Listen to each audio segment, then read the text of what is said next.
Okay, so Randy, I'm not sure you're the guy I need to show this to, but you can forward it to the customer. Here's your, here you go. Right there, as promised. Right there. Okay, so this is kind of how things are. Here's this box here. It's built, you can put a lock on it because in it is your expensive transmitter. And here is the battery charger for the transmitter. Goes in the, it's 12 volt anyway. And here's a spare battery. When they get it, they need to charge this battery immediately and then swap it out with the battery in here and then charge this one.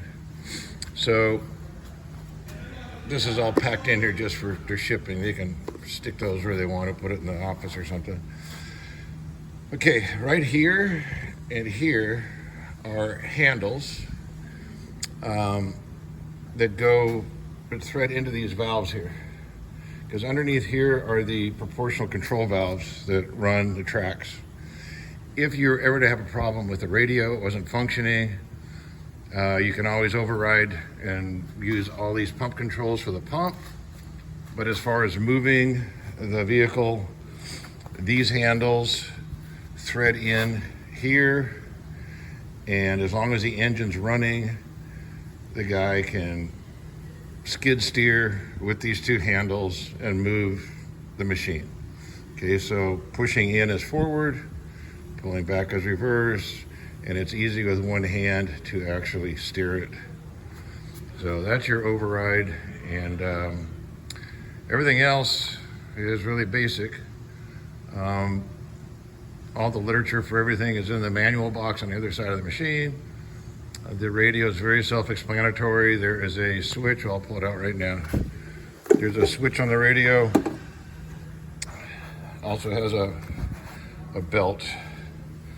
But this switch here on the left, when it's up, it's in pump mode. When it's down, it's in drive mode. Now, as soon as it goes into drive mode, the amber light and the siren are gonna sound. And then also, whenever you open this lid, when it goes all the way back, this sensor is also going to turn on the warning light and siren. Because if this is open, or in order to drive it manually, this is going to have to be open. And so that will provide the warning sight and sound. As soon as you lift the lid up like this, the siren and the light goes off. Okay, so that's how that works. I don't know if this customer is familiar with Öhlins. If they have any questions operating it, they can call me. And that's about it. The radio also does have, like all our radios, it has a volume control, which is an option on the Öhlins. You did not opt for the volume control, so this has a manual volume control here. Just like water, you close it clockwise to slow it down, and you open it counterclockwise to speed it up. And here's your locking device behind it. Once you set it, you just lock that ring right there. So that's about it. So I'm going to fire it up and run it here in a second, and we can see how it goes.